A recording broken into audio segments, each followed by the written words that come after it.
All right, this week on AIS, we have Brian Diamond.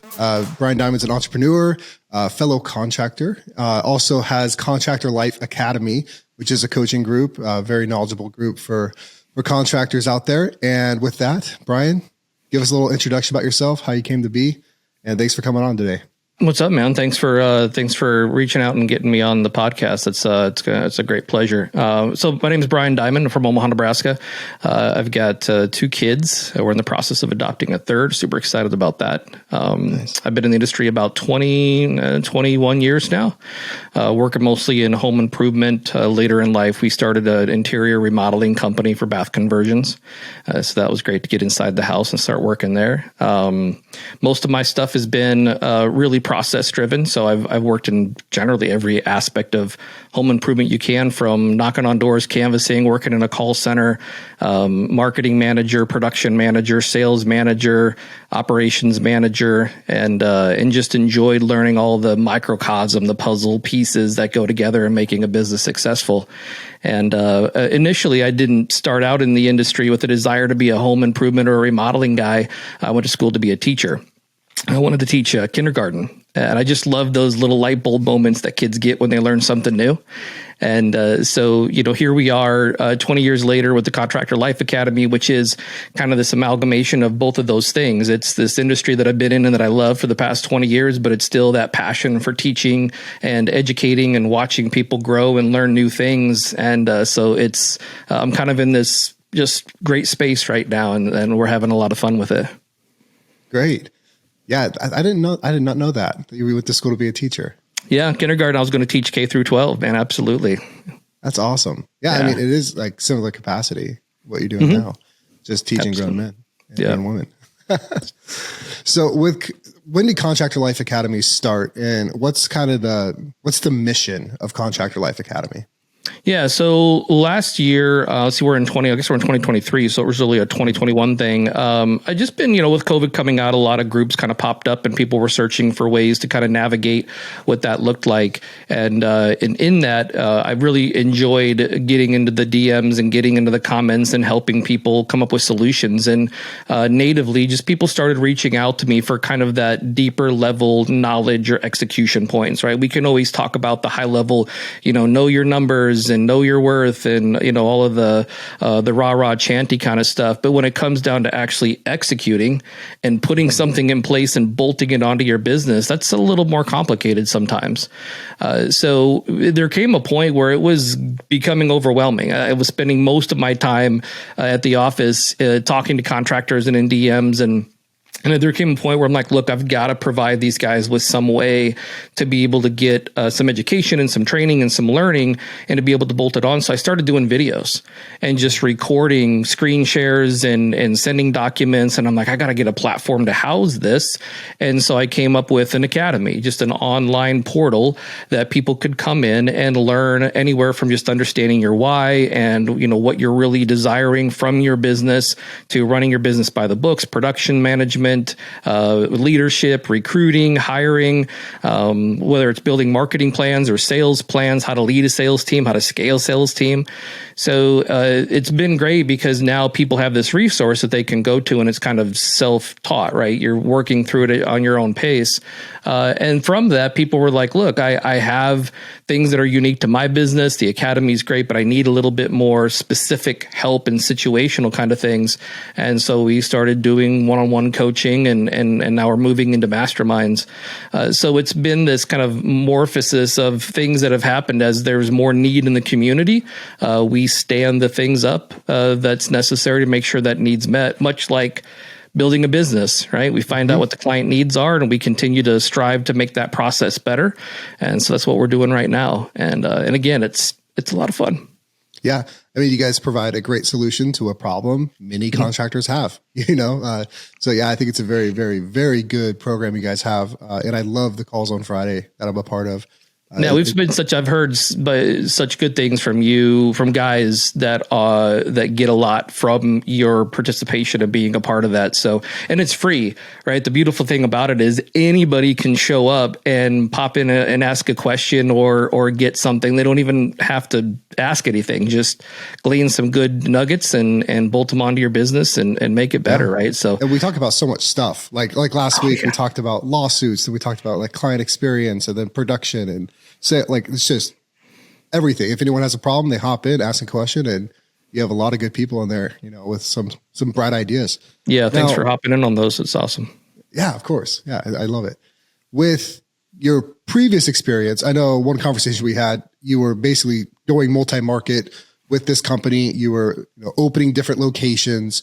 Now, with that, you do have to dabble into a bunch of different kind of really industry specific talents, like from sales, from multi-market marketing, operations, how to scale something that's very teachable, repeatable, and valuable to the customers. How do you feel that experience has really set you up to help these contractors in a single market just getting on their feet?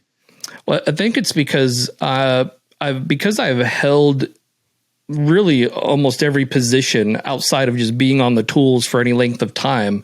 I understand the microcosm of, the totality of how all these different pillars of the business work together. Usually when guys get into the industry, they're production guys, right? They're trades guys. And so they come in and they're like, I know how to build stuff and I'm great at it and people are going to pay me well for it. But then they don't understand how to actually market their talents or how to sell at a price point that helps them be profitable and earn a decent living. Then you get the sales guys that come in and they're like, man, I can market and I can sell, and they get all this stuff in production. And then they don't know how to find the right trades guys, and they're producing subpar work and their business is struggling and reviews are terrible. Mm-hmm. So having this experience of building out offices in multiple markets and understanding how it's like a ripple effect. What sounds really good in sales is a complete crap show for production. And vice versa, right? So now I can help guys navigate, like, here's your strength, and that sounds really good what you'd like to do. However, consider what the impact is going to be 2 or 3 steps down the line. And if you still make that choice, then let's figure out how to keep that from being a tsunami and just make it a little bit of a ripple. Yeah. Right. So that's the puzzle piece. That's the most fun for me anyway, right? It's like every business. I think Eddie and I talked about this on one of our podcasts with, like, marketing is telling your ideal customer what you're about, what problem you can solve for that person. Basically, in all facets, like your brand, your core values, previous work, before and afters, customer testimonial. Like, there's a whole different thing with marketing. And then sales reaffirms what your marketing is saying you're going to do and how you're going to solve this problem.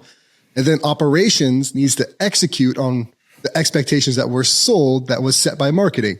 And that was like when we first started, man, that was something that we had to under promise and over deliver, because you can't tell a homeowner it's going to be rainbows and sunshine. Right. And then, you get to the job and it's like, oh yeah, we forgot to tell you, you're not going to have, central heat and air for 2 weeks. Sorry about that. The challenge is that we end up building for newer guys that don't have a lot of staff and they're learning things along the way.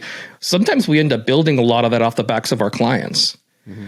Right. And there was a time in our production side of the business where we literally did not have a satisfied client. The project got done exactly as how it's stated on the contract. The journey was something we were really struggling through. And it was a matter of understanding, getting the right process in place and what that journey really looked like. And who did we have in the mechanism to be able to execute it the correct way and be passionate about it. And so when we retarget and dig back into our database, we literally skip that little chunk of time. We put a little filter in there that says, do not call anybody in this period, because we know what the outcome's going to be. They're going to be not happy, right?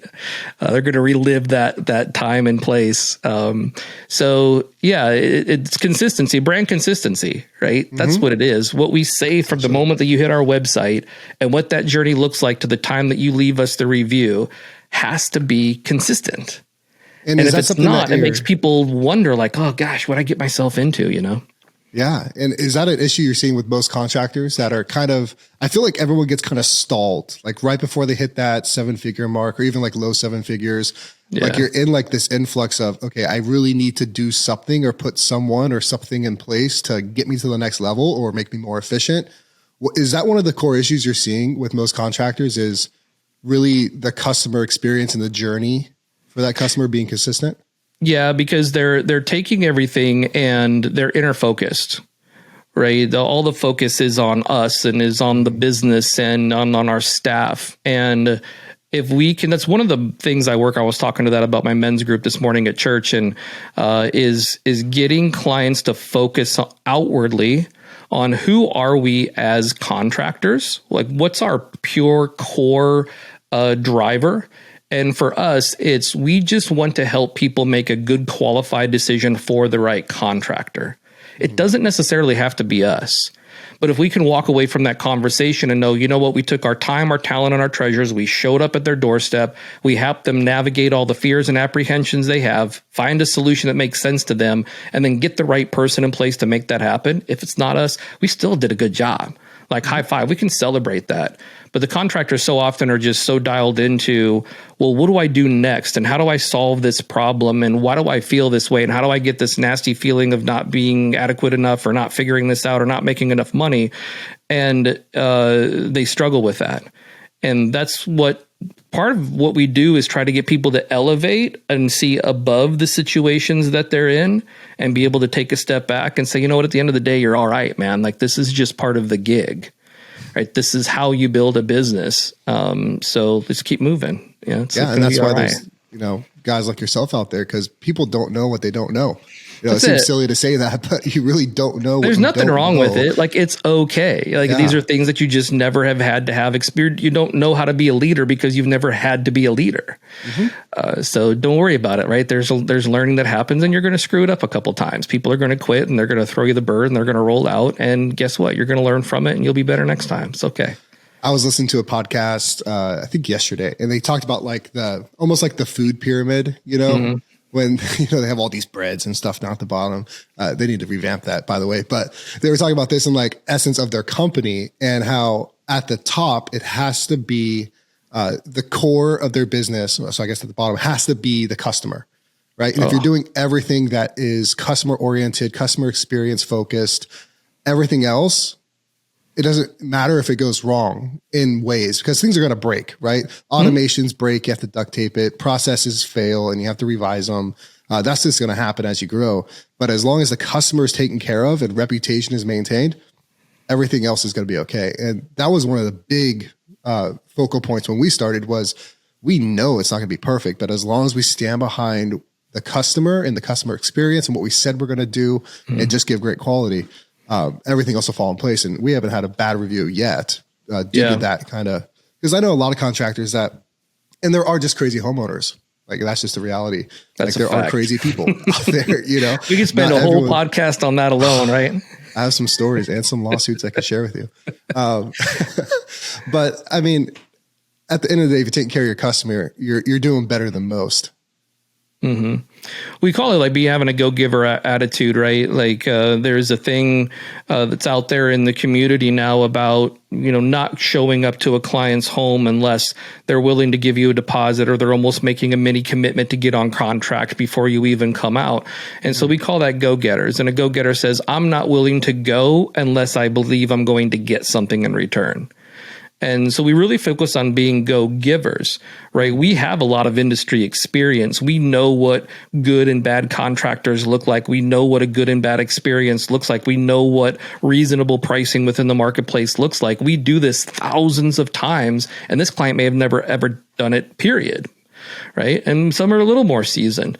But if we can be go-givers and go show up and give of our industry knowledge and our time and our attention, the universe, we believe, is going to pay us back.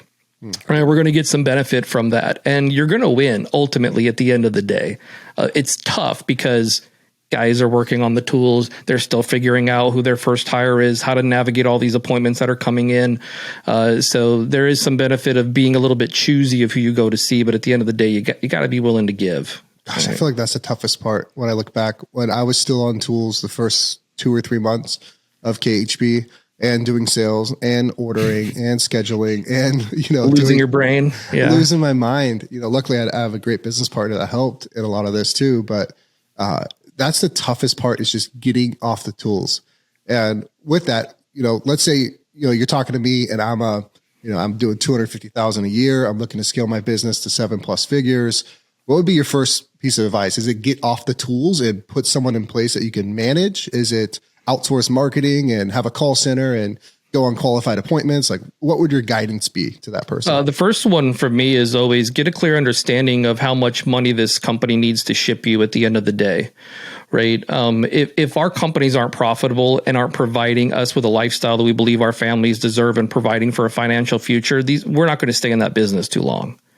Right. So once we understand what that is, then there has to be a budget that's set. We have to have a set of executables. But what I always suggest is price. First thing I say, price as if you are paying somebody to do the work that you're doing and to pay yourself. Mm-hmm. What would that look like? Because most of the time guys are pricing for their labor rate. I talked to a guy the other day. He's pricing out $50 an hour for his labor. He's a guy here in my hometown, and we met for lunch. And I said, brother, you got to price yourself out at $100, $125, $150 an hour.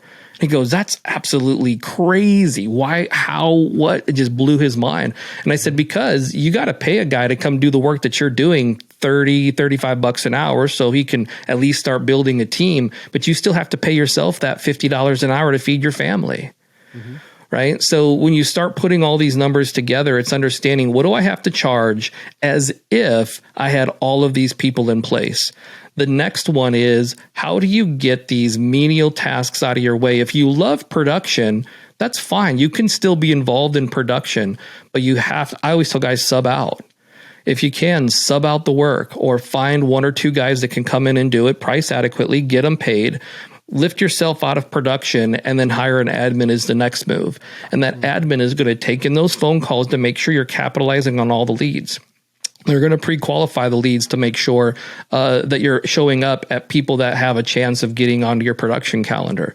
They're making sure that nothing is getting left behind when it comes to attending to the existing clients that you currently have. Get somebody to help you with some of the administrative tasks, so now you can start to lead from above the trees as opposed to just being in there digging ditches and getting in the dirt, right? It's a little bit tough. Yeah, I 100% agree with that. Especially, you think you could have done it if you look back? And how did you guys end up? Did you have a partner right out the rip? How'd that work? I did. Do you think if you went back and had to do it on your own, what would be different? We definitely couldn't have scaled as fast. Yeah, because we did divvy up responsibilities, like core responsibilities of the business, where I took on sales, marketing, design. Okay. He took over pretty much project management and finance. Would you recommend people look for a partner right off the bat? Like finds like a right-hand dude. I think most of us usually have industry friends, right? Would you suggest doing that? Or do you think, maybe that's not quite for everyone? I don't think it's for everyone. I think it takes an extreme amount of discipline and humility to have a quality partnership.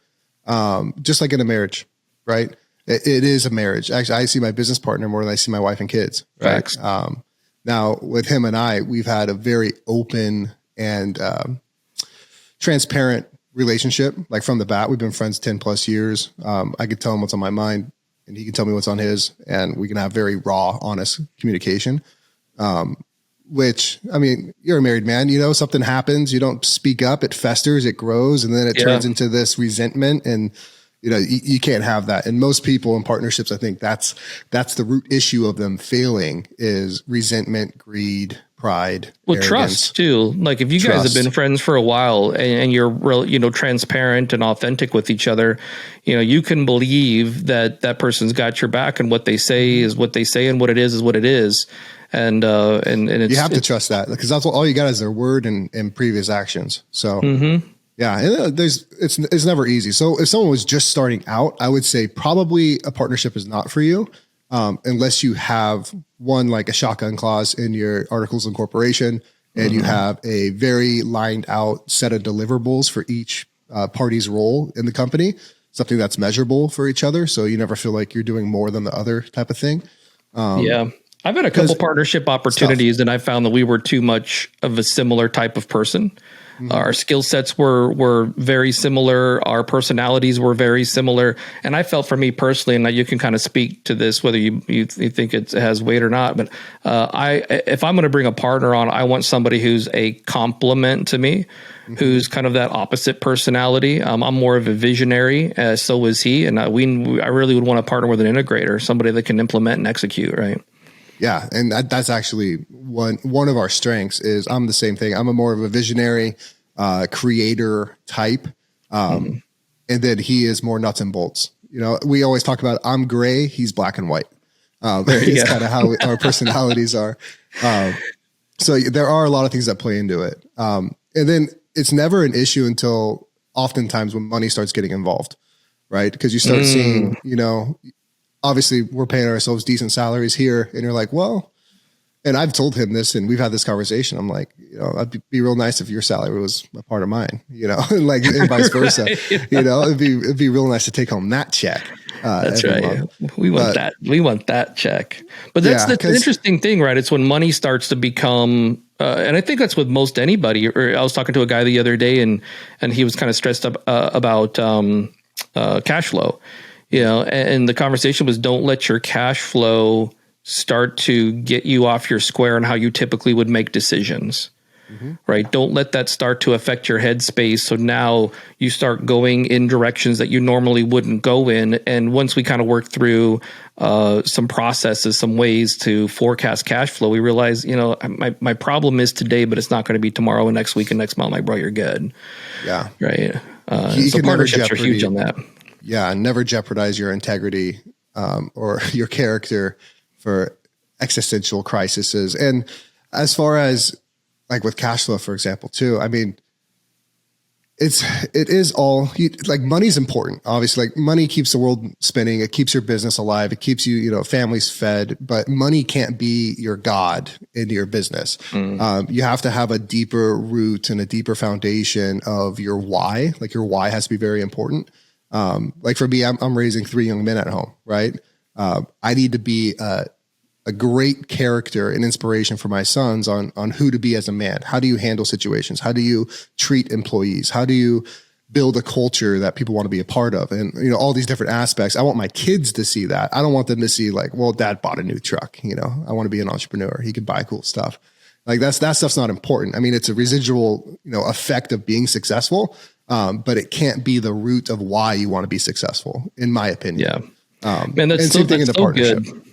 That's so, and that's a vibe I've kind of been on this week is, I'm a very process driven guy, right? I believe in processes and measurables, deliverables, accountabilities, outcomes, right? Lead measures, lag measures, all that stuff. We can geek out on that the rest of the time here.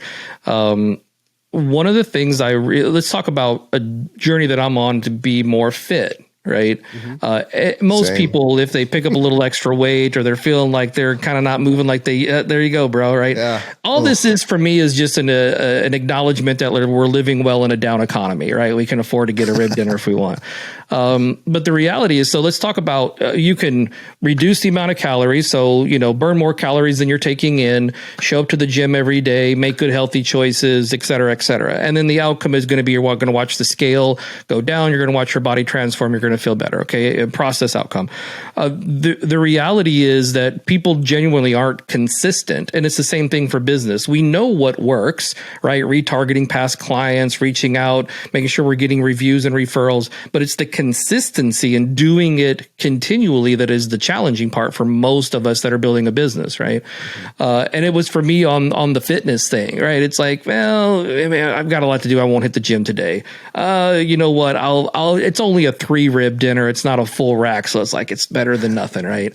And what I had to realize is I had to change my mindset to be, I am going to choose to be, as an internal core value, a healthy person.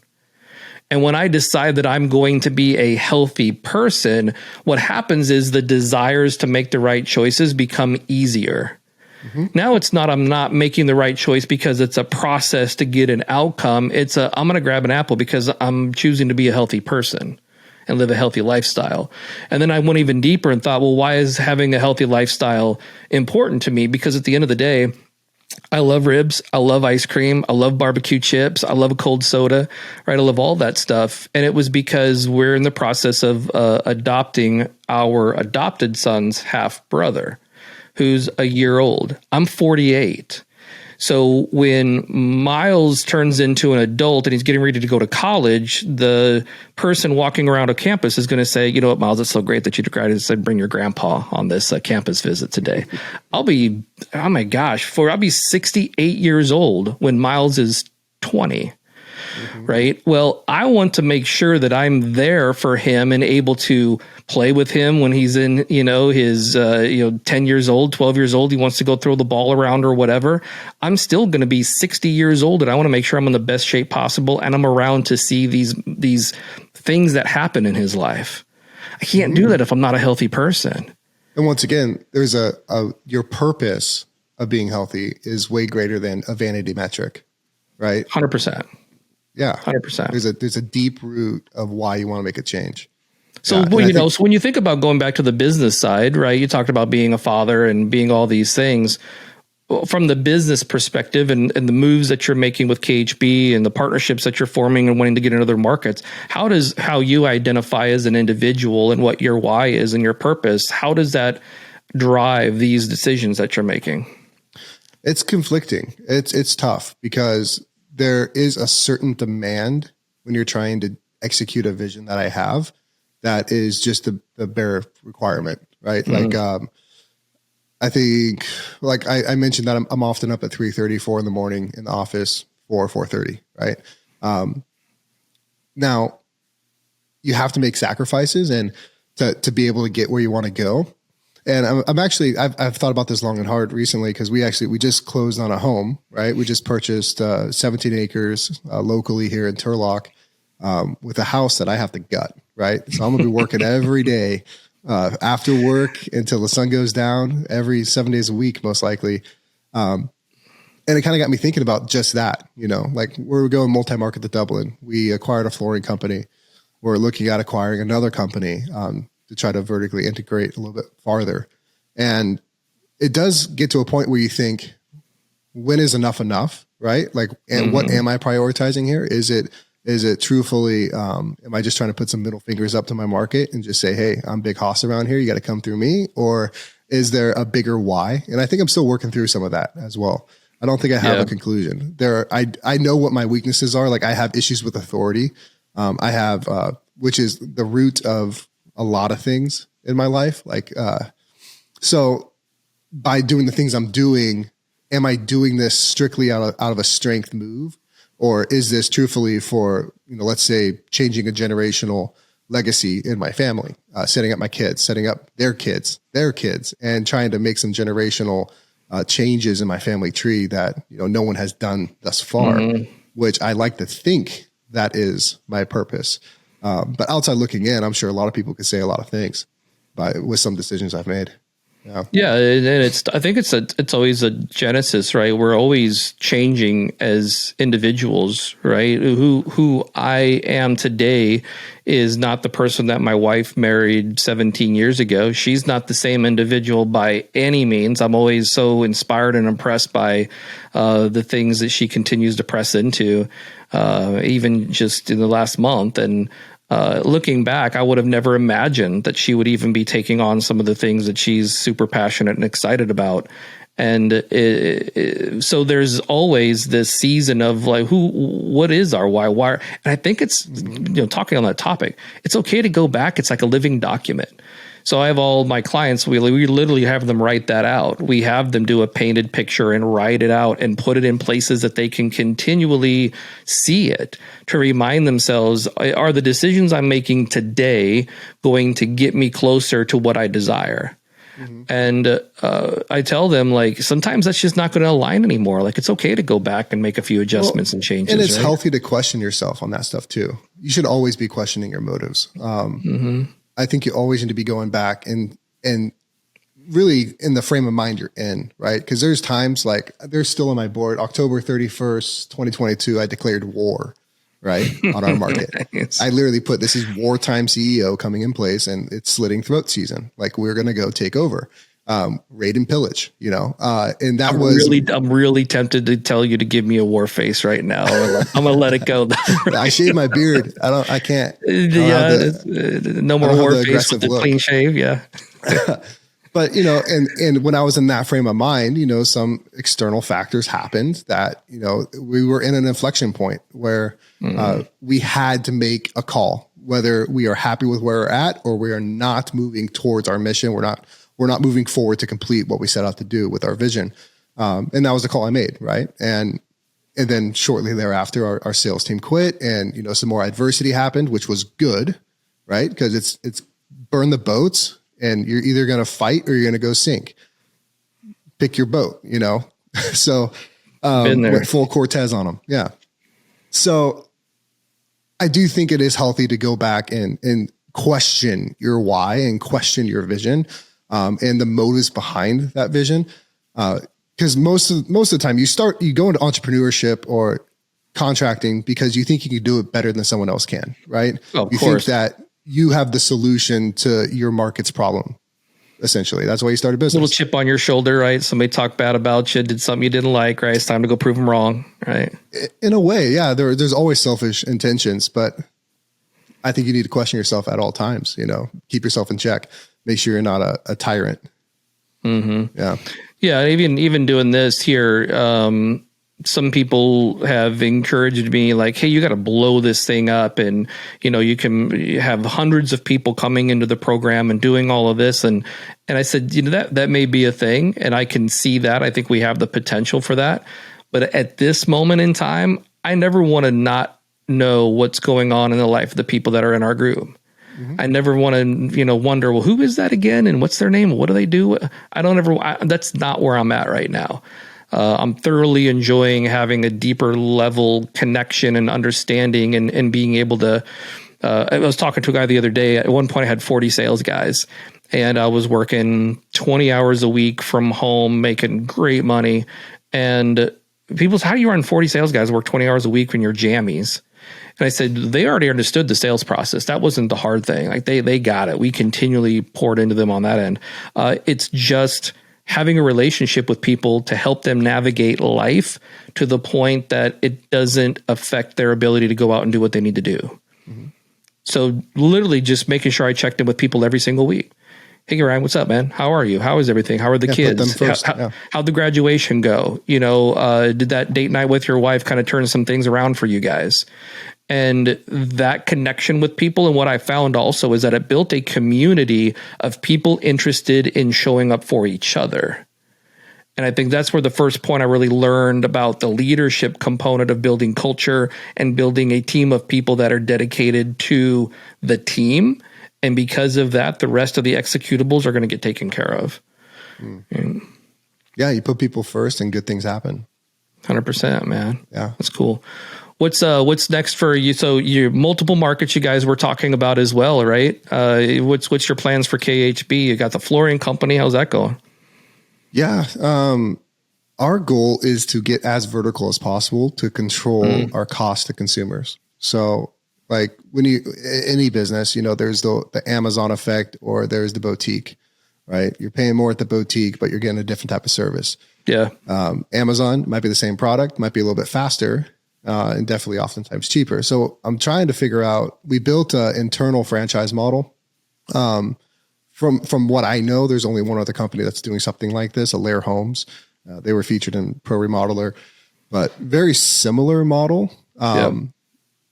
And we're essentially going to take a different approach to where instead of doing basically someone buys our business model, starts the franchise up and we get, royalties or whatever it may be. We're going to do either grassroots or strategic acquisitions around key service areas. So we might have, 4 to 6 locations in a 90-mile area where we would serve just out of one area, but then we could flex manpower. We could have every single subtrade in-house from demolition all the way to finished carpentry, paint, interior, exterior.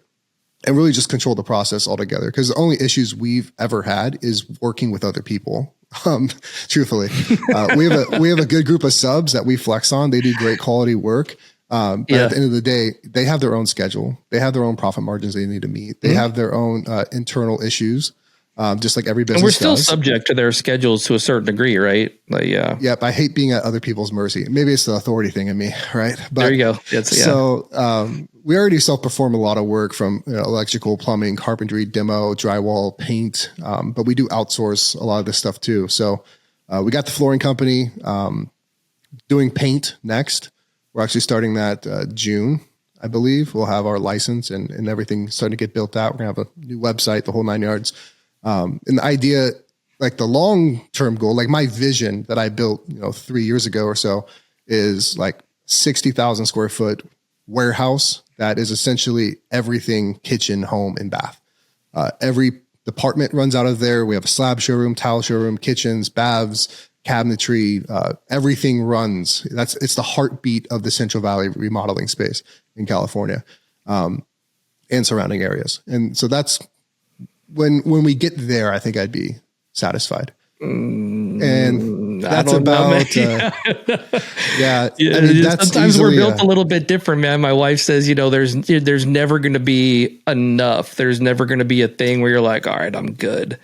Right. So that's why I wonder if I'd have to replace myself. Yeah. I would have to I'll still definitely be a part of the company, but like install a CEO and I need to, step out because I probably won't stop. And I really don't see like that. I think that could happen in the next 5-10 years. Yeah. That'd be super cool, man. Yeah. So I don't think there's anything like that. Definitely out in your area, right? No, not really anywhere. I mean, you have like the Floor and Decors, you have the Bajoja, you have the independent, franchises and boutiques, but there's nothing that's all encompassing, just a mecca. There's no mecca for home improvement. So I think it'd be pretty cool. I don't think anyone else has done it. And I think it's pretty fluid. So we can easily go multi-market with the processes we already built out. Now Dublin, it's about hour and a half away from us.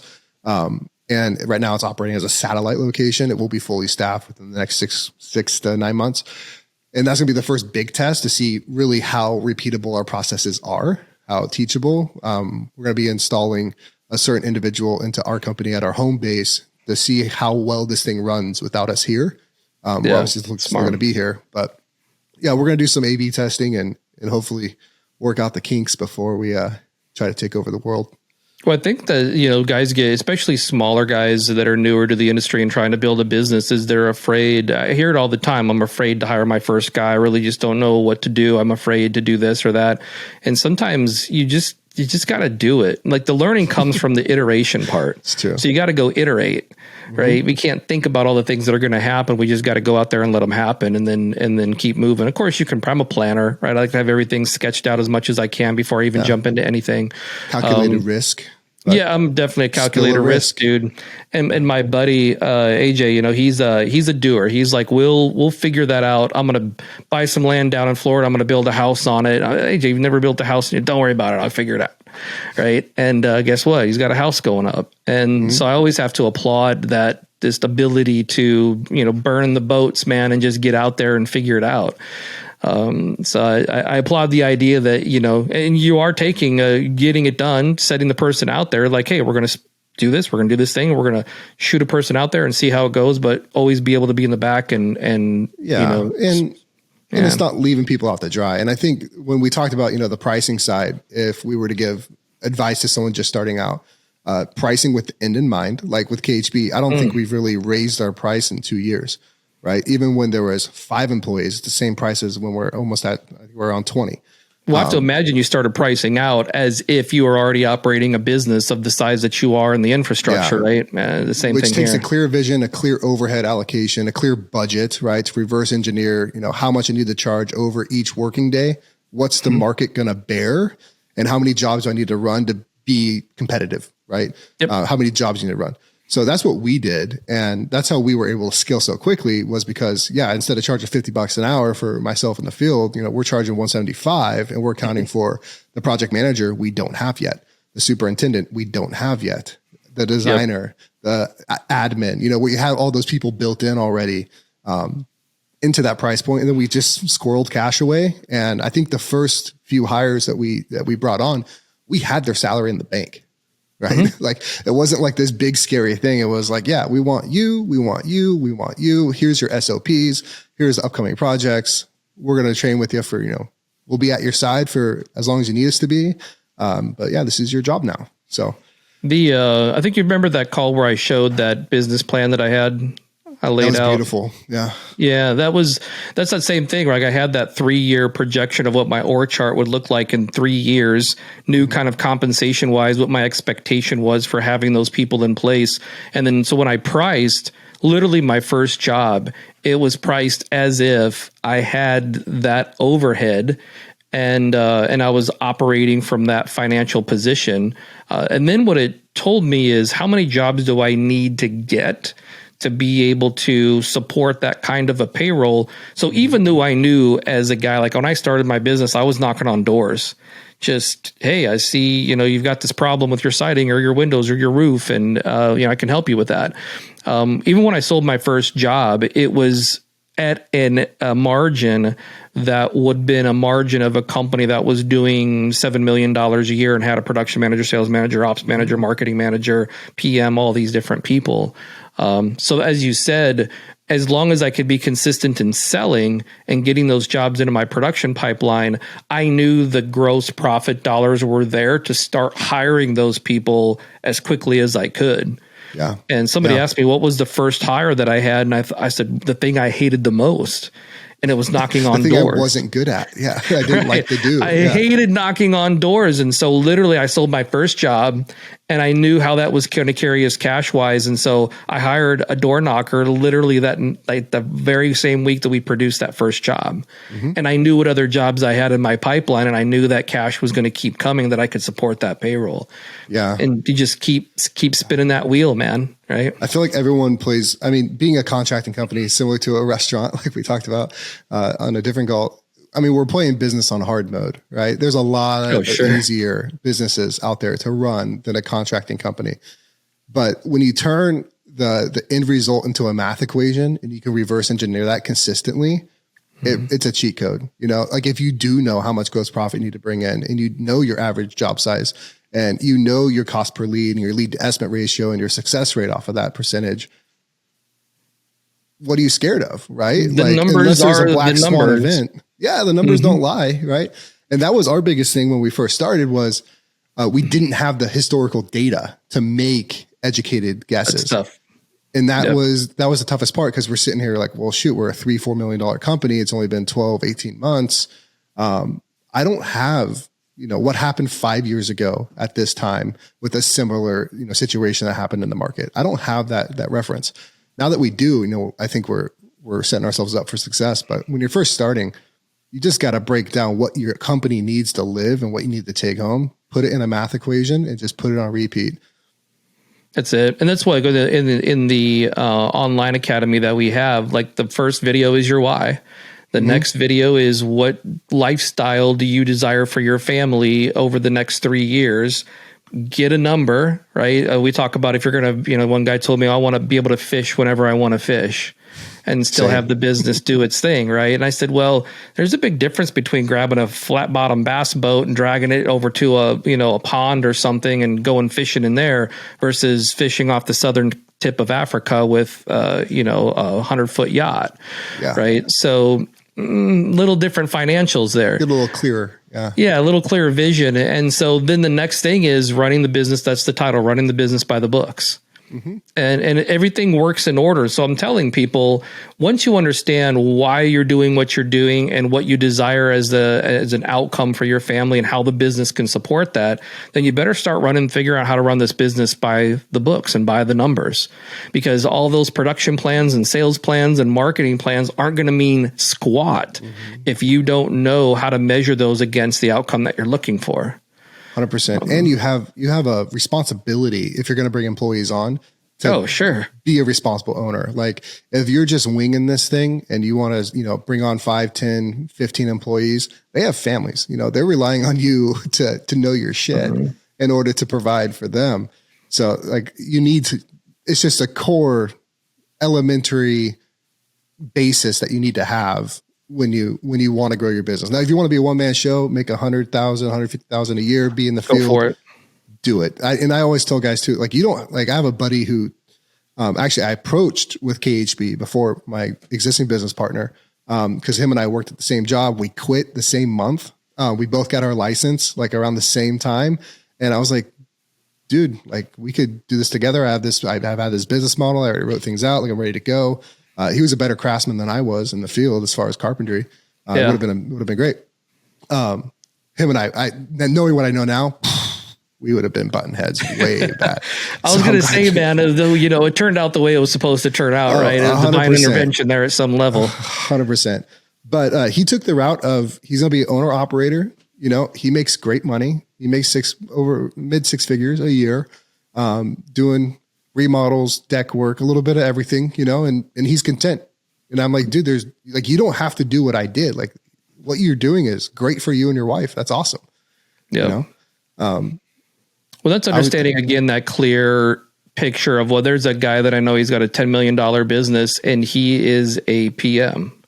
Mm-hmm. So he hired a CEO. He's the president of the company. But I've been in meetings where that CEO is giving him the business for not handling some things he needed to get handled. And then we go into another meeting and he's talking about, you know, what the next 2 quarters will look like and what he'd like his team to accomplish for the company. Mm-hmm. And I asked him, like, why do you do? He's like, I just love, I'm a craftsman. I'm a trades guy. He's like, I don't want to build business. I don't want to run business. I want to be out in the field watching these beautiful projects get stood up, watching something, you know, nothing turn into something. And he's like, that's what I'm passionate about. I said, what else are you passionate about? He says, collecting those quarterly distribution checks. He says, I really like those. For real. Yeah. Yeah. I think at some point you have to fill in your weaknesses, man. Yeah. You have to put people and humble, in place. like you talked about the partnership part, being humble, right? Yeah. And that, to me, that I think that is one of the most inspiring things that I've seen, is because to do that, he has to be so incredibly humble and have an immense amount of trust for the people that he's put in those leadership positions. Yeah. That's hard, man. Cause we, you know, some of us want to stand at the top of the mountain sometimes, right? Well, and a lot of us just want to white knuckle this thing to the bank. You know, we just mm-hmm. can't let go of our baby. That's one of my biggest issues. Because at some point it's a risk, right? It's a risk that you have to take if you want to get to the next level. A good dude that talked about this at a conference I was at was Tommy Mello. He's not the CEO of his company anymore. They do a little over 200 million a year. And he was like, there's people better at this than I am, but I'm really, really, really good at acquisition. I'm really good at those meetings and being at that table, but I can't run a $200 million business. Like, I don't have experience doing that. You know, that's not for me. And I mean, just having the humility. Why he has a $200 million business. That's why you're there, right? Because you'll understand that you're not the guy for that job. Yep. That's tough, man. That's tough sometimes. We'll tell people, you know, make a list, do a time audit of all the things that you do in the course of a week.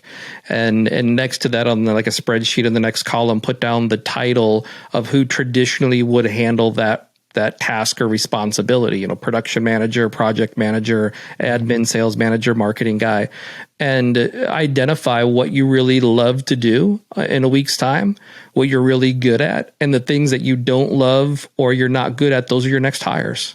Yep. Right. Start focusing on getting those people into your business to then free you up of time to be able to do things that build the business, or to do things you love to do with your family, whatever it is, it's your time, right? You get to choose what to do with it. And for some people, that concept's like, man, I never really thought about just breaking it down into a little step, you know? Yeah. It's super fun watching things happen. If I could have my dream week, it would be wake up, go on a walk, go on a jog, take the dogs, maybe the kids. MC Dave and I go run on Monday, Wednesday, Friday. So we went on a 2-mile run this morning. Overachiever. I'm trying to hear that. We're in fat camp, you know. We gotta go run. Well, sign me up. I'll be on your poster. I would wake up every morning, 5:00. I would work out for an hour, 2 hours. I would come into the office. I would talk about content, creatives, what videos are coming up, what we can shoot. And then I would just network the rest of the day. I would set up 2 or 3 different coffee, lunch appointments and just talk to other industry professionals, bring in their business to our business, mostly designers, architects, all that good stuff. And that's the stuff I really just love in hearing people's stories and talking about their businesses and how we can help them. Because even these designers, architects, engineers, they all have a problem. And oh, sure, they're running business just like we are, right? Yeah. Yeah. Everyone has issues. But, what my week really looks like is tomorrow morning, I'm driving out to a project to look at a cabinet issue because I was a salesperson on the job, but I'm also the owner. So they want to talk to the owner about why the chip in the paint keeps happening. And then, I'm going on a sales call and then I'm following up with homeowners. And then I'm going to do a little bit of creatives and do some of the things I really like to do in Blender, Unreal, start learning some new skills. But then Friday, I get to go golfing, right? With another owner, another business owner. So, I mean, it's not all bad, right? No, but you do got to prioritize what you like to do and what you're strong at. And unfortunately, until you hit a certain point, you got to kind of just grind through that suck and do it best you can. Yeah. And that's, I think for the guys that are in the course, I think everybody's some level, like even you're scaling your business and learning things along the way. And there's some things that probably aren't super fun. Right. And I have to remind guys, like we signed up for this stuff though. Don't act like any of this stuff is a surprise all of a sudden. Like, where is all of this coming from? And it's so hard. And why is it this way? Like, we're entrepreneurs. Like, we signed up, we took that mission on, and now they tossed us out of the airplane. We parachuted in, we landed, and now it's mission on. And if you don't complete the mission, you ain't gonna make it back out. Right? That's it. And there has to be a level of acceptance of the level of tenacity that it takes to get something accomplished and get out on the other side of things. I think I put a post up, Caitlin put a post up and it said something to the effect of, hey, if you're checking out for the weekend, don't expect the results that you have in mind to actually come to fruition. Right. And reasonably enough, people posted like, hey, family life's important and a lot of work-life balance and all of that. And I agree with them as well. I almost commented on that too. Did you? Are you going to put the same thing like, oh, hold on a second, bro, I got to go for you? I don't believe in balance at all. I'm pretty polarizing on that. I don't believe there is a balance because like you said, we signed up for this, right? And like, of course your family takes precedence. Like in my life, it goes God, family, KHB. If my son's sick or I need to do something, I need to take him to karate, whatever it may be, pick her up from school, I do what I got to do. But no, if someone calls her on the weekend, the answer. If there's something that needs to be done, it needs to get done, and it's not a Monday problem. Yep. We are the CEOs. We are the owners of the business. Very rarely does something come up to our level through the different chains and channels, unless it is the most exacerbating, difficult thing the company's going through at the moment. We don't get the easy stuff. The easy stuff is handled by everybody else that we put in place. We get the crap sandwich. Right. And we have to eat it and enjoy it. Right. And that's just the reality. So when those things happen, don't be surprised by them.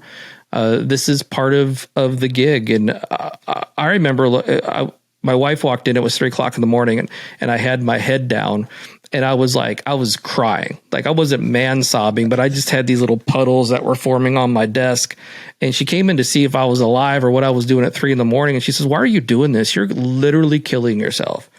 Like you're sitting there like in an emotional thing that you're going through. Like, why? And I said, because I know that if I just put the work in now, I won't have to put it in later. There'll be a time where I'm going to have financial freedom and freedom from my business. And I don't want to grind at this for 10 years. I want to go hard for 3 and then to be able to check that box and sit back and then get it on autopilot. Yep. And I said, I just need, the thing that I need from you is just have my back in whatever form that looks like. A little encouragement, a sandwich if it's 2:00 and I haven't eaten lunch yet. Just anything you can do to take something off my plate, and also an acknowledgement when I'm starting to fail you and starting to fail our family. Just a little nudge. I don't need a big thing about it. Just be like, hey, if you could spend some time, with George this weekend, that would be great. If we could set up a dinner date or something, I really like to spend some time with you. I said, outside of that, I'm going to make this thing happen. Yeah. And notice how that was 3 a.m. Right. And that's what frustrates me a lot about people saying work-life balance. It's like, well, you're the asshole that's still sleeping until 6 a.m. Right. and then work until 9. Why don't you wake up at 3 and get home at 5 instead of waking up at 6 or 7 and getting home at 9? Because that's what's taking away your family time. And we'll talk about balance. Let's talk about sacrifice. Like if you are really putting your family. Goosebumps when you said that, because that is the absolute truth. Is quit making, though you get me fired up and heated on this one, right? Don't tell me about all the stuff that you got going on or whatever. My office manager, I came in one day and I walked by down our hallway. We had some offices we weren't using, and I saw a light on, and I opened up the door, and it was a blow up mattress on the base, a nightstand, some like sheets that were in a little cubby thing or something. And I went, what is this? And she's like, this is for you to sleep. And I said, what are you talking about? She says, I'm watching you have discussions. You're talking to me and I'm watching you zone out and focus, and you will ramble. You're daydreaming in the middle of our conversations. And I look at the security logins. You're logging out at 3:30, 4 o'clock in the morning, and you're beating me to the office. She's like, that's crazy. You're going to hurt yourself or hurt somebody, or you have to sleep. So I put that there so that you can take a nap. Just lay down at 11 o'clock, whatever. Because I go home, have dinner, hang out with the kid, put everybody to bed, and then I'd bug back to the office. And I just crank. And then I go home, take a shower, change clothes, get some breakfast, high five everybody, and I'd roll back out. Yep. And that was it. And she's like, if you can just a power nap, something, please. And it made me realize, like, probably one, I'm going a little bit too hard when I start jabbering in the middle of a conversation with somebody, like I'm in another land somewhere. But I wasn't doing that. I wasn't missing dinner. I wasn't missing breakfast. I was still showing, hey, have a good day at school, man. High five. Especially like I'm still kids. Doing those things. Yeah. Right. We have the potential for so much more than we really think we have the potential for.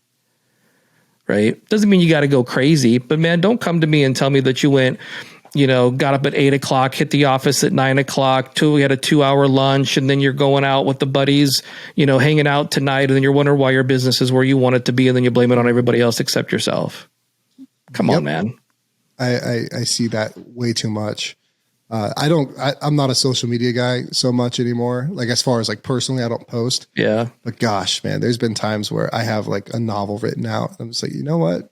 I'm not gonna post this. Where you like type it all out, right? You're just like, let me just erase that. Gosh, Yeah. Man.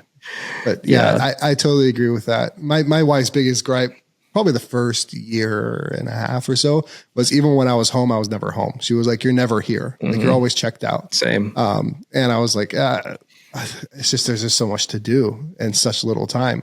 In reality, there's a lot of time to get to where you want to go. But I think for people like us, it's just very much, it's in front of us and we have to conquer it. A lot of the stuff that I do, man, is on social media, right? Like that's a lot of how a lot of my business gets driven and generated, and people get to know who we are in the Contractor Life Academy. And so, that's been for me a challenge. And it was interesting. My son, I was playing with him maybe a couple weeks ago, and I had my phone, and I intentionally put my phone down on the table, right? And I was just like, hey man, what's up? Blah, blah, blah. We're talking about our thing. And he reached over and he took my phone and he flipped it over. That was so like, man, goosebumps. Like that was so impactful for me that he was so aware of how much of a detractor of attention this is, of me giving him my full attention, that even the fact that I put that phone down was not enough, that he reached across the table and flipped it. And I'm like, bro, talk about being convicted. Yeah. Right. So, there again are things that, and I had to make a decision, right? So we talk about earlier in the conversation, process and outcome, right? We can measure process as the process is, well, I'm going to put my phone on the table, right? I'm going to do this. I'm going to go put it in a little box or something, or a bin on the countertop or whatever it is.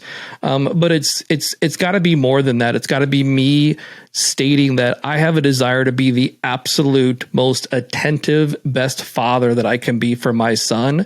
And therefore what's going to happen is that this phone and our time that we spend together the phone isn't even going to be a consideration, no matter what's going on, because that's an inner desire and a drive that I have. That's who I am and have chosen to be as an individual. And it's not necessarily a process.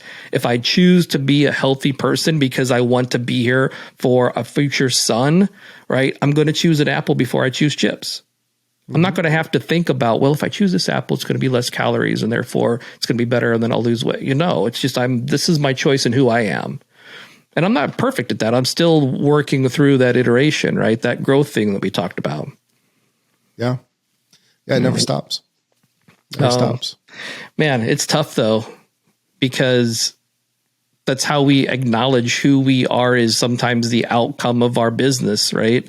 We want to have a certain amount of clients, or we want to have these programs, or we want to have this revenue model, or we want to do this or that. And when it doesn't come to fruition, we've got to do more, right? Do more, push more, work harder, work longer hours, do all of these things. And I talked to a guy the other day. He's doing $3 million in business. He wants to get to 6. And he's talking about all these processes and things that he's doing. And in that 90-minute phone call, I'm like, bro, you're good. You'll hit $6 million. If not this year, definitely by the end of next year. Mm-hmm. He's like, how? I'm like, if you just change these two things, right? Change the way that you intake leads and make some adjustments in your sales process. And he's a numbers guy. So we ran the numbers and he's like, holy cow. I think I know what you're talking about. He's like, I've been over here doing this whole thing over here and pushing against this and la, la, la. And I'm like, yeah, man. I'm like, here's where the problem's at. And he's like, yeah, right. Sometimes it's right in front of us, man. We can't see it. Yeah. And it is just trial and error. We actually just did that same thing. We revamped our sales process to be a true design first model. Yeah. And this is Which probably I truly believe in. Yeah. 100%. Yeah. This is probably our first month doing that.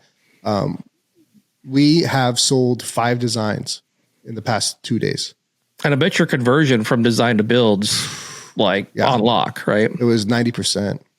Mm-hmm. Because we did this only on large structural projects before, where it's like, hey, I actually can't give you an estimate because there's so many different ways to slice this pie, depending on what design comes out to. So we would sell $8,500 design build package over the phone. And we go out there, collect check, start architectural, start interiors, get it off engineering, have a full set of condocs, and then give them a proposal. Yeah. But now we're doing that even on the smallest of bathrooms, right? Mm-hmm. Like, because there is discrepancy between our estimate and our proposal, and it's adding 2 weeks to our sales process. It is building confusion in the homeowner of what was estimated versus what's actual. Right. It's price shopping us off an estimate that has a lot of assumptions of what's going to happen. I mean, it's not even real. I mean, until you really get things locked down, it's just dust. It's not a real number. Fluff in the wind, right? That's freaking fake. So yeah, we completely changed that. And one, it's such a lower barrier of entry for homeowners, and it's such an easier sale for our salespeople. It's so much easier selling a $4,500 project than a $450,000 project. We don't make any money on the design. We're getting in there, and I'm really excited to see how much uptick this puts in production. Because right now we're running 6 to 8 projects. I think we're going to be running 8 to 10 with another 8 to 12 in the queue on a backlog. Hopefully by what made you decide that you wanted to change your process, and then 2, that you decided that's the point in which you were the sales journey? That was the point, selling to design, that you were going to change. What was there, a conversation, or what happened with that? Well, it was really going through previous projects, especially ones that we lost or we put as lost, no opportunity. Yeah. One, I'm a big believer in time kills deals, right? If I can be there on site, spit out a price right then and there, and present a decision for a homeowner and a solution with either a good, better, best type of situation or a clear next step, it's always going to be better. Whereas before, we would give that ballpark on site. One, over the phone, historically, this is what we're looking at. That's not appropriate to you. Great. Here's our schedule. Let's book it. We go on site, reaffirm that number once we see it in person, set an expectation on when we have a price to them, bring them into our office, present the estimate, have our designer there, book design, $1,000 deposit. Design happens for 5, 10, 15 days, however big the project is. Right. And then we resend out the design to all of our sub-trades that we already got a bid from originally. So they're doing twice the work, basically crafting our estimate into a proposal and then presenting that proposal again. And I was just sitting here and I'm looking at our pipeline. I'm like, dude, I have 2.2 million in estimates signed that I can't get the freaking production because they're in design. It was so frustrating, and I can't invoice them. I can't do anything with them. It's just 2.2 million just sitting there, just hanging sitting, out, man, just spinning. Right. Yeah. Yeah. And my forecast looks great. My trend, I'm trending at like 10 to 12 million sold. I'm like, dude, we're freaking rock stars, but it doesn't mean anything if it's not in our bank account. You know, yeah, you got to produce it. Got to produce it. And so it was just a really clunky, long life cycle. And it left us vulnerable to competitors as well. Because they would get our estimate and then they get 3 or 4 other estimates, and then they would all be different. There'd be 5 different price points. And I started telling homeowners, I'm like, well, this guy that said it's 15,000, like he's right. The guy that said it's 50,000, he's right too. Mine at 45, I'm right too, because you don't know what the hell you want. One. Right. And all how these do you guys, make a basis of comparison and really choose somebody, right? At the end of the day, and that's the value proposition. Hey, you're getting 4 bids. You need to make sure that you're getting accurate bids. You need to make sure that you are going to get the product you want and you have a great experience with any contractor you go with. And so this is a separate agreement. This is your property at the end of design. And then we will also give you an accurate proposal cost. But then by the time they get done with that process, the trust is built, the process is there, the communication, and they're like, well, who's a better contractor to fulfill this scope of work than the contractor that designed it? 100%. And think about the process. Like, they're not going to go through the design process with all of these other guys. They already have everything there. Now they're using that as the basis of apples and oranges. So those other design build firms don't get the opportunity to build relationship like you've been able to build relationship. You have a step in the process, a leg up on all those other competitors that nobody else is going to be able to establish. And it automatically undercuts those other guys. What's that? It undercuts. So the contractors that aren't design build, that are, going to Home Depot, buying the clearance vanity and, grabbing some tiles off the rack, it puts those guys on notice, because those guys show up and see our design and they're like, shoot, this isn't a $15,000 bathroom. You know what I mean? Right. So it's not even comparable, but anyways, go ahead.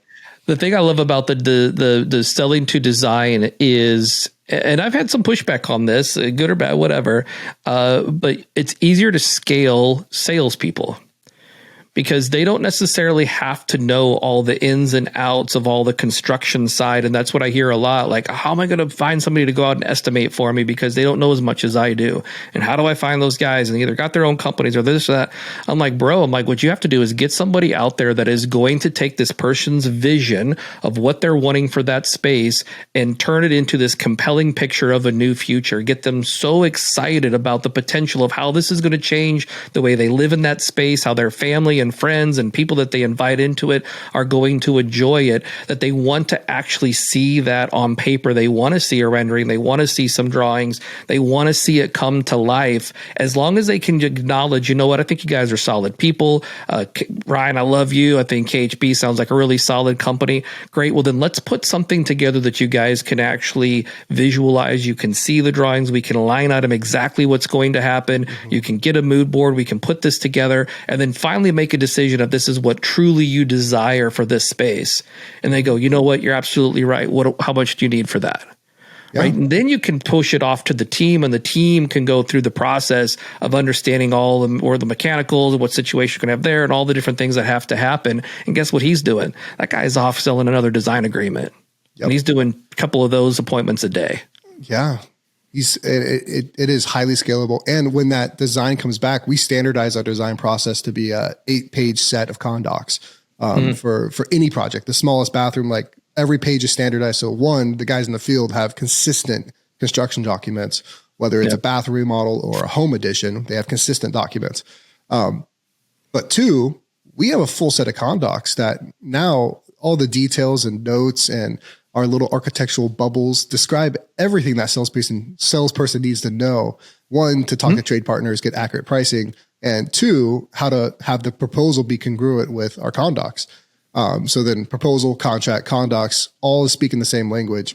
And it's very, really just cohesive for the homeowners and for our operational team. So it translates a lot easier as well, doing design first. One of the big issues we have right now, working with homeowners who already have their architectural, have their engineering, have a permit in hand, and then they're coming to us, but they have no materials. And then we start doing the selections process and 3D renderings and mood boards and everything else. And now our design doesn't reflect the architectural. And now we're having to do addendums to the permit and submit to the city and change and it's almost like you're taking over the entire process all over again, right? They've done all this work and they've done all these things. And it's like, that was great, good on you, high five. But guess what? It doesn't mean anything because now everything based that's all got to change. We got to go through that whole process again. Yeah. Yep. And homeowners are like, well, I got a permit. I got condocs in hand. I'm like, you're like maybe 2/3 of the way there. There's still a little bit of runway here to get this operational.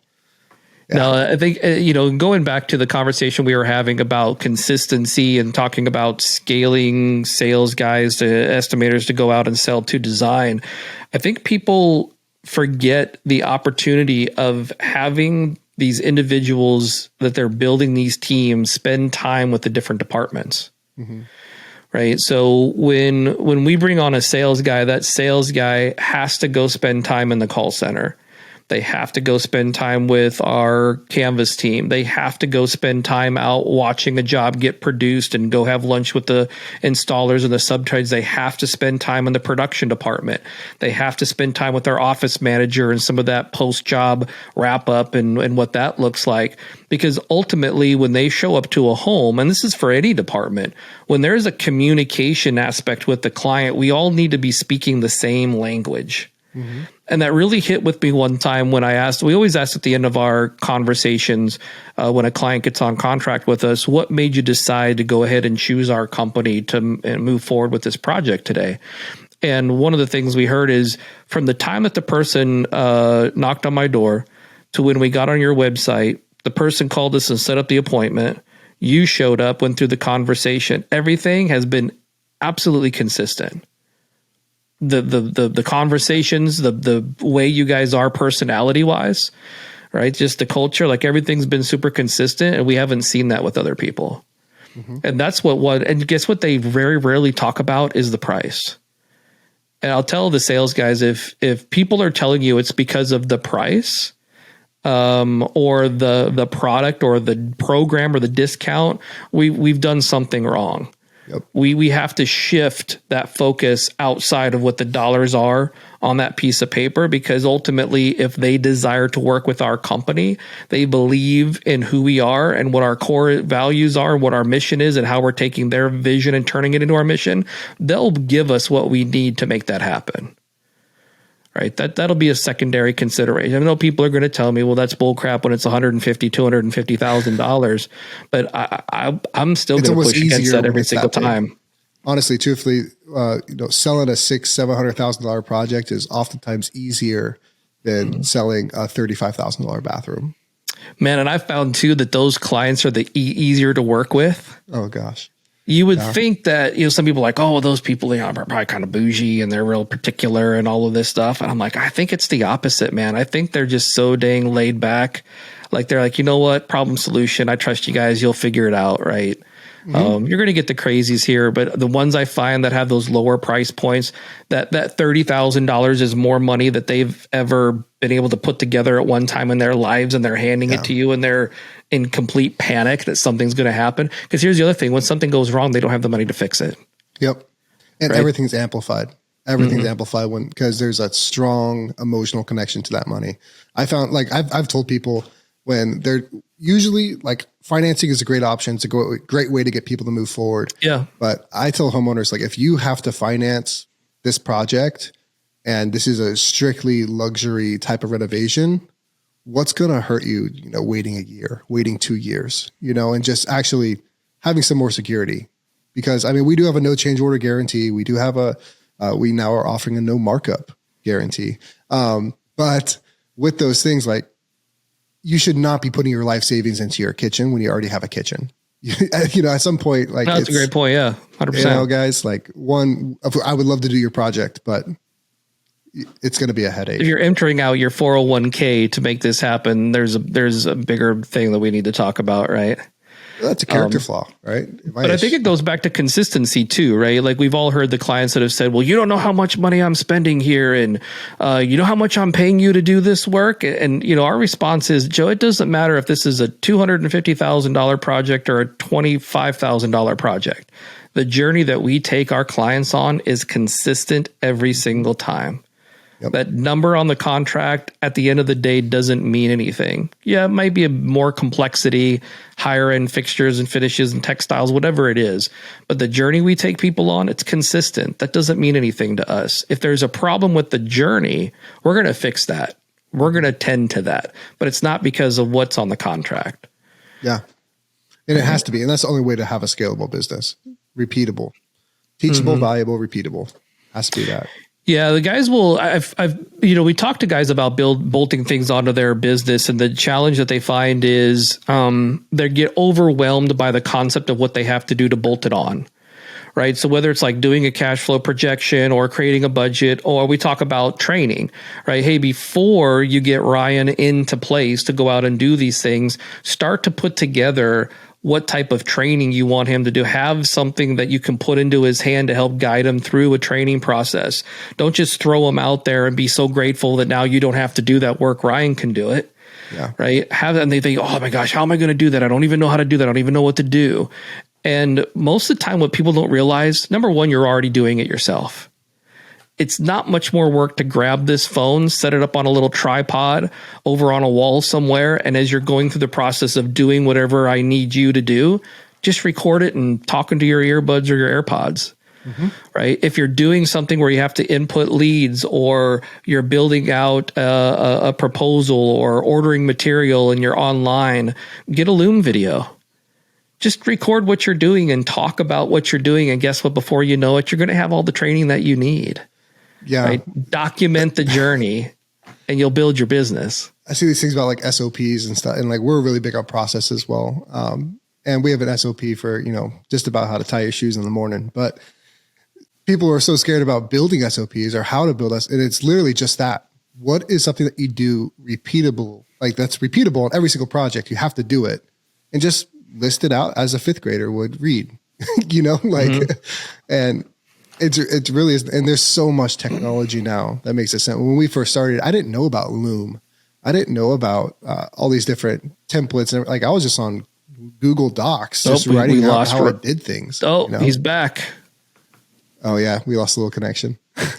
I was hoping I could screenshot that somehow, because that was a great look for you. That would have been real great. That would be good.